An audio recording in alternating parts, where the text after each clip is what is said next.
Bismillahirrahmanirrahim. Assalamualaikum warahmatullahi wabarakatuh. Balik lagi kita di channel Sumber Dakwah Official. Nah, ini ada pidato yang sangat menarik tentunya dari Presiden terpilih, yaitu Pak Prabowo Subianto.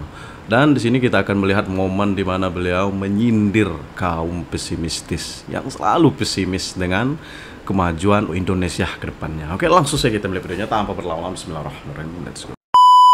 Saudara-saudara,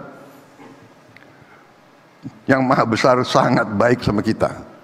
Tinggal kita mampu atau tidak. Selain swasembada pangan, swasembada energi, kita harus hilirisasi. Jadi yang dicanangkan Pak Jokowi ini mutlak kunci terhadap kebangkitan kita. Kita harus hilirisasi. Dari hilirisasi kita laksanakan industrialisasi. Bersyukur lagi kita miliki cadangan nikel terbesar di dunia. Kita miliki cadangan boksit salah satu terbesar di dunia. Koper kalau nggak salah kita ketujuh di dunia. Kita punya thorium, kita punya uranium, saudara-saudara sekalian. Kita punya rare earth.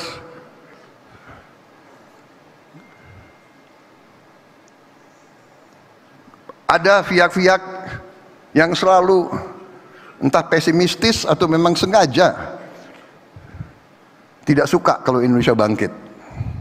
Ya. Jadi saudara-saudara, dari itu semua, swasembada pangan, swasembada energi, hilirisasi, salah satu tugas di depan kita adalah menyelamatkan anak-anak kita. Kita akan beri makan bergizi kepada semua anak-anak kita dan ibu-ibu yang sedang hamil. Dan ini sudah kita pelajari, sudah siap, akan kita lancarkan, dan sekarang sudah ratusan uji coba, sudah ratusan titik uji coba.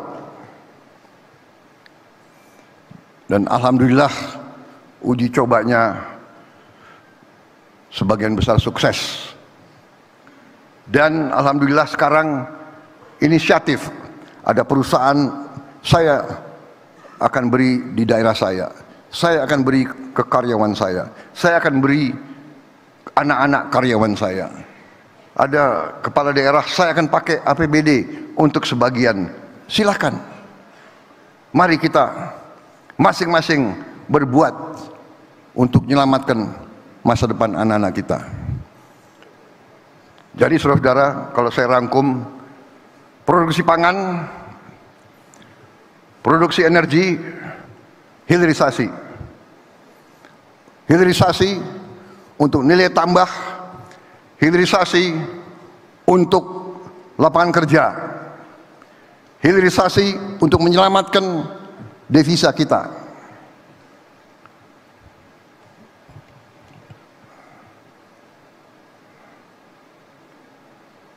Kemudian salah satu usaha kita juga adalah untuk mengurangi mitigasi kemiskinan. Sekarang banyak subsidi kita setelah dikaji kurang dinikmati lapisan paling bawah. Karena subsidi itu adalah diarahkan ke subsidi barang, produk. Kita sedang mengkaji merubah subsidi menjadi subsidi kepada keluarga. Kita harus sekarang mencari data by name, by address setiap keluarga yang golongan paling bawah. Dan baru pada saat itu dengan cara yang benar, di situ kita berharap BRI, BNI, Pos Indonesia, PLN dengan semua jaringannya sampai ke desa bisa membantu melancarkan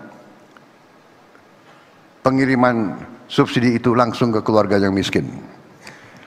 Saudara-saudara, saya kira secara garis besar itu strategi saya. Saya percaya swasembada pangan, swasembada energi, hilirisasi, makan untuk anak-anak, kemudian mitigasi kemiskinan segera. Kemudian dengan program-program itu semua, para pakar ekonomi menghitung.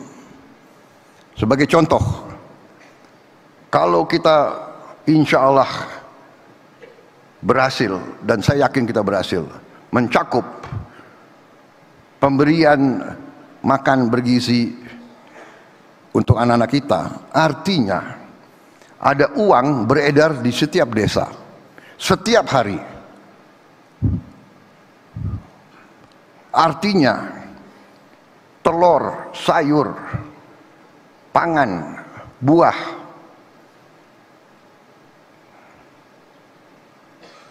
ada pasar terjamin.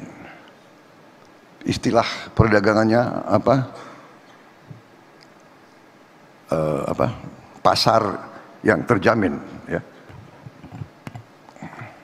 Gimana istilah bisnisnya apa itu? Market, captive market. Captive market, semua produksi di desa kecamatan akan terserap. Kemarin kita dengar di Kabupaten A kelebihan telur.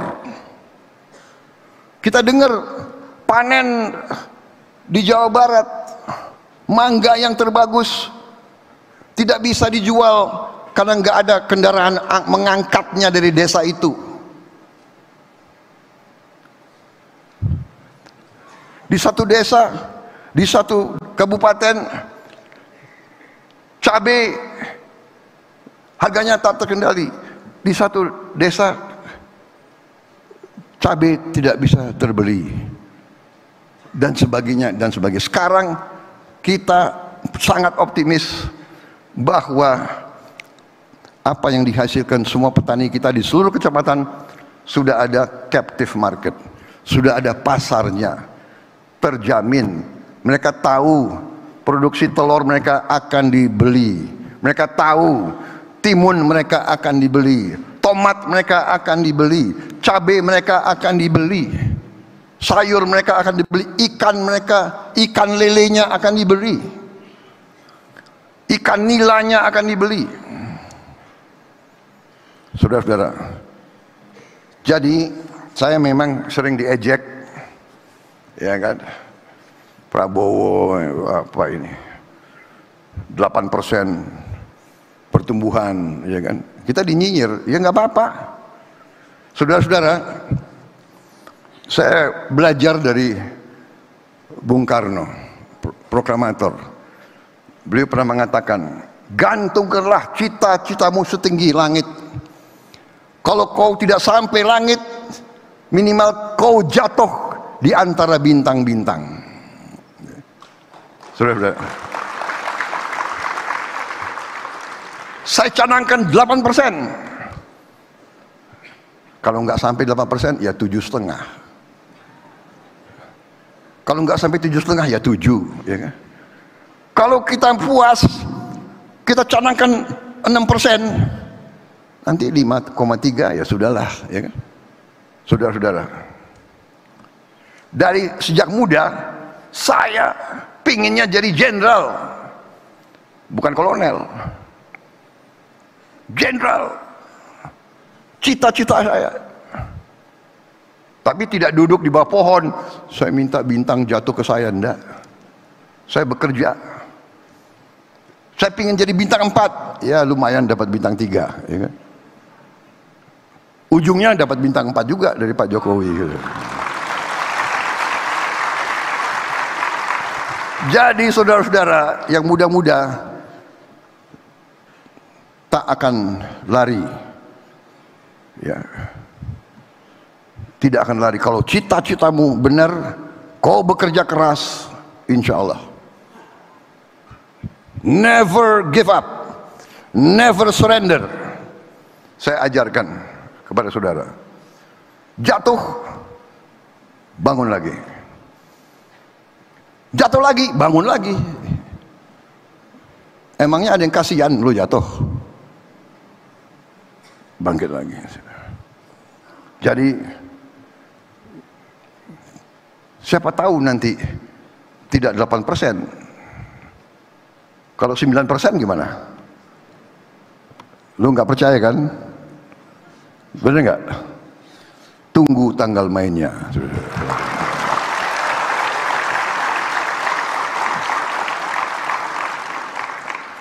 Saya optimis. Semakin saya belajar, semakin saya dikaji, saya optimis. Saya ingat seorang tokoh terkenal dari Amerika Serikat, Franklin Delano Roosevelt. Dia mengatakan, the only fear that we have to fear is fear itself. Ketakutan yang harus kita waspadai harus ya ketakutan itu. The only thing we have to fear is fear itself. Jangan takut. Tidak ada keberhasilan tanpa keberanian. Bangsa Indonesia bangsa yang berani, bangsa Indonesia bangsa yang optimis. Kita insya Allah akan jadi negara maju. Kita akan jadi negara makmur, saudara-saudara sekalian. Tentunya kita harus kerja keras.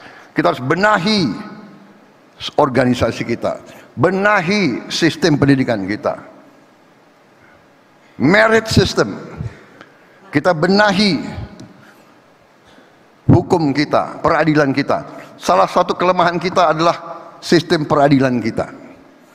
Benar, para hakim kita perbaiki kualitas hidupnya. Kita bikin hakim-hakim kita kuat, tegar. Kita beri kepastian siapapun bahwa sistem hukum Indonesia akan jadi bagus. Kita dapat kepastian hukum untuk seluruh rakyat kita.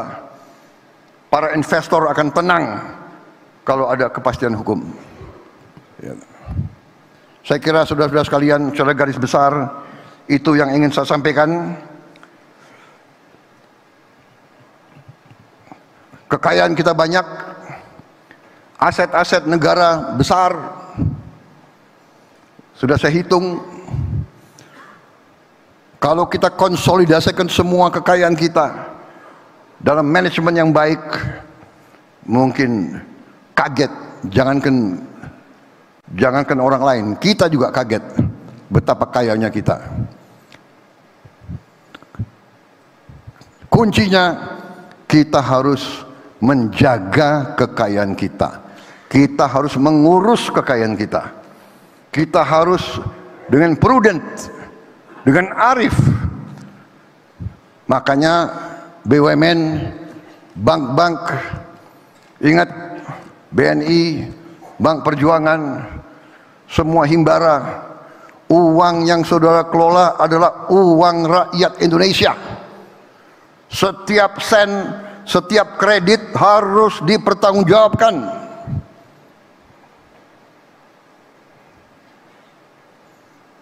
Insya Allah kita akan berhasil.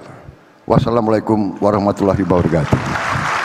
Nah, di sini secara tidak langsung beliau menepis semua tuduhan dari kaum sakit hati maupun kaum pesimis. Kita hanya ribut-ribut di dalam negeri, kita hanya ribut dengan karena perbedaan pilihan kemarin. Padahal negara elit-elit luar sekarang sedang bersih tegang, bagaikan ingin perang dunia ketiga. Tapi kita masih perang di dalam rumah kita sendiri. Nah, adalah pokoknya kaum pesimistis harus membuka hati, kaum pesimistis harus membuka pikiran, kaum pesimistis harus berjiwa legowo. Pokoknya harus lapang dada demi kebaikan negara tercinta ini. Contohlah Pak Prabowo dan Pak Jokowi yang mau mengorbankan jiwa besar mereka untuk memajukan negeri tercinta ini agar bisa setara dengan negara-negara maju lainnya di dunia. Saya kira tetap jaga persatuan Indonesia, jangan mau kita terpecah belah, jangan mau kita diadu domba. selalu optimis, selalu berpikir positif. Wabillahi taufiq wal hidayah. Wassalamualaikum warahmatullahi wabarakatuh.